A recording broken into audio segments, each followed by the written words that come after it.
Our investigation confirmed the entire U.S. election system is under the total control of private equity firms and foreign money. UBS Securities LLC New York and UBS Securities Company Limited Beijing injected hundreds of millions of dollars into Staple Street Capital, current owner of Dominion Voting. UBS currently holds the intellectual property of Dominion as their equity collateral.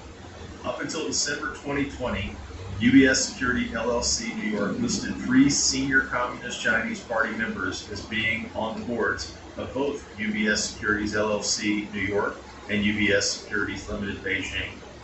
The companies owned 75% by the Chinese government. Prevail, a parent company of Clarity Elections located in Madrid, Spain, a data management and early election night reporting company, went bankrupt in May of 2020 and was subsequently purchased in a closed private equity deal by an Irish company called Paragon. The election sites for numerous counties in the U.S. go to a Clarity Election web address. The counties don't own or control their voting data, and the positions of president, secretary, treasurer, and CEO are all occupied by one man, Jonathan Brill. Brill also happens to be a part of Seidel's senior management team and has run campaigns for Democratic Party candidates. Our investigation also revealed that contrary to the current political narrative, the election systems and their equipment were connected to the internet, making them infinitely hackable. Voting machines themselves are not connected to the internet. No voting machines are connected to the internet. The devices are not connected to the internet. They do not connect to the internet. Those things are not connected to the internet. The Department of Homeland Security says the 2020 election was the most secure in American history. The 2020 election was the most secure in U.S. history. That's what they say now, but just a short while ago, the political narrative was very different. In 2018, electronic voting machines in Georgia and Texas deleted votes for certain candidates or switched votes from one candidate to another. We brought in folks who, before our eyes, hacked election machines. Workers were able to easily hack into the electronic voting machine. It was possible to switch votes. Even hackers with limited prior knowledge, tools, and resources are able to breach voting machines in a matter of minutes. Remote access software, which would make a machine like that, a magnet for fraudsters and hackers. Unfortunately, Dominion has recently been thrust into the national spotlight as part of a dangerous and reckless disinformation campaign aimed at sowing doubt and confusion over the 2020 presidential election. First, there were no switched or deleted votes involving Dominion machines. Dominion is not and has never been a friend for communists. The company also does not have any ties to China whatsoever. Another lie. Ties, including investment or source code transfer. Let me be clear. Voting systems are, by design, meant to be used as closed systems that are not networked, meaning they are not connected to the internet. It sounds like some of these machines are showing the tabulators can and are connected to the internet.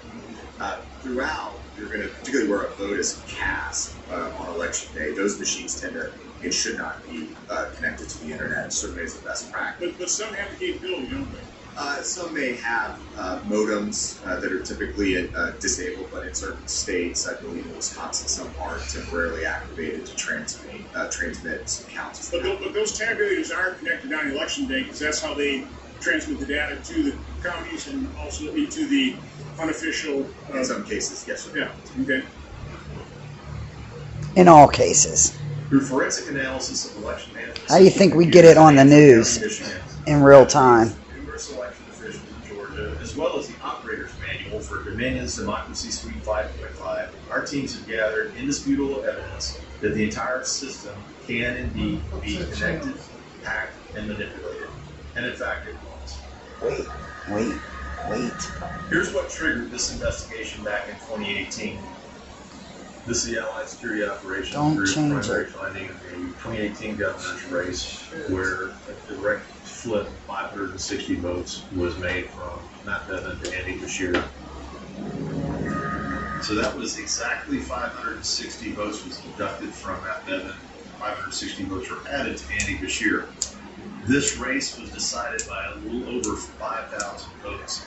So this one switch represented about 25% of the margin of the vote. Andy Beshear is declaring victory because he is the leading candidate over a Republican incumbent governor in a state Pat Bevin won by 10 points 4 years ago and the state Donald Trump won by a time.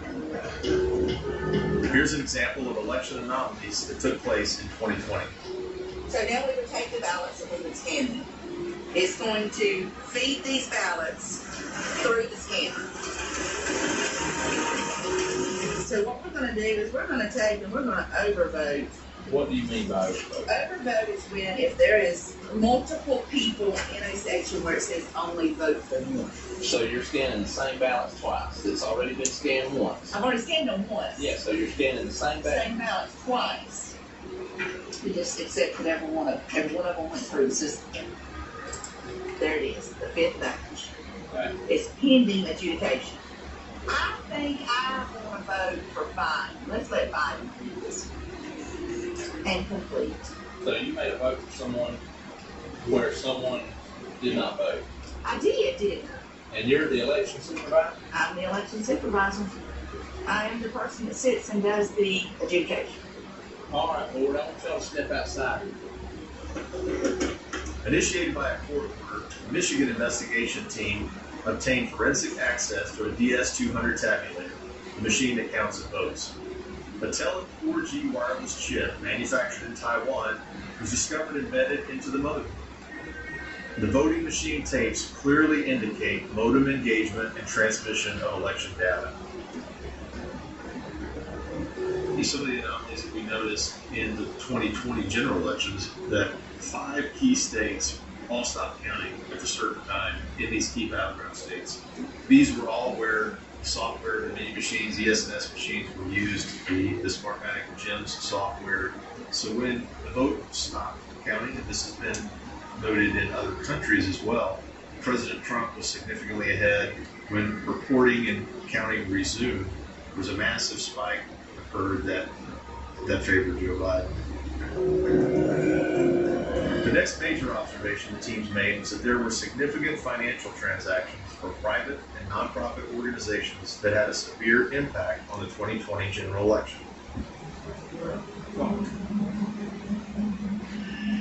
As revealed in a Time magazine article in February of 2021, individuals and organizations have been plotting to fortify the election since at least 2015. This is the inside story of the conspiracy to save the 2020 election, but it's massively important for the country to understand that it didn't happen accidentally. Democracy is not self-executing. There was a conspiracy unfolding behind the scenes, one that both curtailed the protests and coordinated the resistance from seniors. Both surprises were the result of an informal alliance.